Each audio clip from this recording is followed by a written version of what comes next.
Good evening, strategic prepper community. This is Gil here, and I'm sitting in my house, and got Samson here. There's Samson. He's sitting there with me, and he and I were talking about how this Ukraine situation will end, and so we concluded, or we not concluded, but we came up with a couple of possibilities. I know it's not even a week yet. Wars often last a lot longer, but not always. Some days some wars are quicker. But how will it end? If you listen to the news, Russia's about ready to fold. It's all over. Ukraine they've got the great resistance fighters, and they're just fighting for freedom. Freedom. Ukraine is, what is it? It's like fourth from the bottom on the list of corrupt countries. I mean, it's one of the most corrupt in the world. Freedom. A democracy. Ukraine that arrests its opposition and shuts down the news media. Ukraine. What a free country. No, they're not free. They're not a democracy. Just because they have elections doesn't mean anything. But anyway, I digress. I'm just saying, I don't buy the news because, you know what? You listen to what the news is saying, and oh my gosh, it's just about all over for Russia. And then the next day, you find out that they're getting closer, and they had some armored vehicles in, was that Kroko or something, the second largest city. And this afternoon, I read that there's a very large, a 40-mile long column coming up towards Kiev, and it looks like they're working to encircle Kiev, and there's tens of thousands of Ukrainians rushing to flee out of Kiev in Ukraine. That doesn't sound like the Russians are losing to me. I just don't buy the news media. These people have been after Russia for a long time. You see me on other videos. I mean, give me a break. Russia has some very real concerns. Oh, the news report. This is like the first modern war or big event where there's not any like real reporting. They have these, I don't even know what they call them, delusional fantasies. Like, oh my gosh, there's a child who died. It's war. It's sad, but it is war. Oh, then they got this picture of this bloody woman. Oh my gosh, turns out this picture was from 4 years ago. I mean, come on, people. Oh, my favorite. I read this, yesterday? There's a poll that says that the president of Ukraine has a 91% approval rating. Who the hell is taking a poll or answering a poll in the middle of a dang war? Give me a break. Talk about fake news. That's like the ultimate fake news. There was no poll. Give me a break. There's no survey. No one is sitting by their phone. Excuse me, ma'am. Would you answer a few questions? Yeah, hold on. Let me get off a few rounds at these Ruskies. Boom, boom, boom. Okay, go ahead with your first question. Hold on a second. Boom. Come on. Really? Or they're panicking. Hold on, we can't pack up yet. We were going to evacuate, but there's a pollster here, and we have to answer these questions. What a crock of baloney. And that's demeaning to baloney, actually. But I just don't buy it. It doesn't make sense. It doesn't make sense. So, anyway, 3 possible outcomes, and obviously I could be wrong. I'm just taking a look and looking at what's happening. First one, and this is what I think. This is an order of likelihood by me, from what I'm seeing. First, Russia just wins. Russia wins. I'd sing the Russian national anthem just to yank people's chain, but I don't know what it is.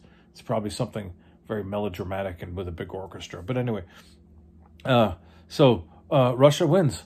That's the most likely outcome. They're huge, and they're just bearing down on the Ukrainians, and at some point Ukraine might just surrender and say, we're either going to be part of Russia or we're going to give in a little bit and maintain some independence. I mean, think about Finland. When Finland surrendered to the Russians, the USSR, they lost some territory, and they had to make some agreements to the Russians. End of World War II, by the way. They had to make some concessions to the Russians because the Russians were concerned about their security. Well, sound familiar? And Russia didn't take over Finland. They let the Finns keep their own country as long as they didn't have the Western troops in Finland. Sounds familiar. Russia, they've been invaded a number of times, a couple of big ones, Napoleon and Hitler, right down through that corridor, and they're naturally going to be very concerned about that. Like I said before in other videos, they have legitimate concerns. So, way number one, the number one way that this ends is Russia just wins. Number two, and each one gets a little darker as we go, so I apologize for the darkness here. The dark clouds descending on Eurasian continent there. So number two is the Russian political class rebels against Putin and they boot him out. I don't know enough about the dynamics, but I do think that that would be a little on the challenging side. But and that could be accompanied with mass protests and all that. I do think that he's going to be able to keep that in check. I don't think that that's going to be all that likely, but I do think that is a number two option for how this ends. And number three, this is the one that actually concerns me because, I mean, just a week ago, I'm like, come on, give me a break. And but I see the West is really pushing to escalate this. Europeans, the U.S., Canada, I mean, the West really wants to escalate this. It doesn't have to escalate. But they're trying to go for the Russian jugular as if the Russians are just going to roll over. Not going to happen. So if they escalate it, I saw a comment. I can't remember which country. Was it Germany or EU official? But somebody's they made a comment along this. I'm going to paraphrase, but I'm going to be pretty accurate. We may be looking to send some help, some talking about like no-fly zone type help, but it would be limited to Ukraine. And I read that, and my eyeballs popped out of my head. Good thing for my glasses, it keeps them from going too far. My eyeballs popped out of my head. Really, you're going to go in there and shoot down some Russians, and because you say, we're limiting this to Ukraine, that it's really going to stay limited to Ukraine. Are you out of your ever-loving mind? No, it's not. If you go shooting down Russians, Russians are going to retaliate, and they're not going to stick by the Ukrainian borders. I'm just telling you, Gil says it right now. If you do that, you have escalated it. Don't do it. But that is that path that one thing leads to another, that could turn this thing, it could go all the way to nuclear. It could turn it into that world war that everyone thinks has already started. See people say, World War III has already started. It hasn't started yet. There's two countries, one of them not even a real country, but two countries. Oh my gosh, did I say that? I'm so sorry. I didn't mean to say that. Two countries fighting. That's it. It's not a world war. It's not even close to a world war. It's a regional conflict. It's not even regional. It's two countries. But people are already saying, but it could get there if the West keeps pushing to make it get there. And that's number three. And I don't know if you call that ending. I don't call that ending, but just like I said, my people, my friends, my community, there was no reason for it to get like this. But I do see by listening to the Europeans, listening to the president, that I keep seeing these guys are I swear they're trying to escalate this. Why could this be? I have a theory, and I'll share with you. Thanks for asking. Build back better. Yes, you build back better. You tear it down. You build it up the way you want to build it. Oh my gosh, that whole line of thinking is really just terrifying. But it has now moved into my world of possibility because I listen to people and I often believe what they say, or when it comes to certain globalists, when they blame other people, I know that that's what they're thinking. But people speak out of their mouth what comes from their heart.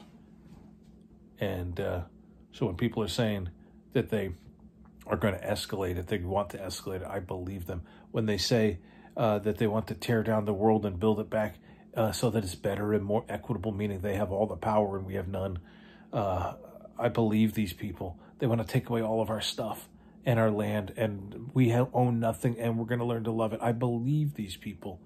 And so build back better. That is what I see. And so sorry to be gloomy, but I just wanted to give this update. I'm still hoping or betting on number one. I think the Russians are just going to win this. But like I said, it could be wrong. I heard a report that some Russian Marines mutinied on a ship and wouldn't invade Odessa. I don't know how true that is. I just don't believe mainstream media. So I don't know. I have to check other international sources that are more reliable. That would be a travesty. And that's the kind of stuff that gets you executed when you don't obey orders. But that's kind of along the lines of option two. People rebelling and booting Putin. Yeah, hey, that rhymes. Booting Putin. So that is an option. And so those are the three ways that I see. Russia wins, internal rebellion against Putin, and he's pushed out of government. And three, this thing blows up. And unfortunately, I'm thinking it could go real for Build Back Better. And so if we think along these lines, we shouldn't be afraid. It should just help guide us in our preps and guide us in our decision making. And we're going to keep an eye on it, and we will let you know as we continue. So this is Gil, and this is Samson. Stay safe and stay prepared.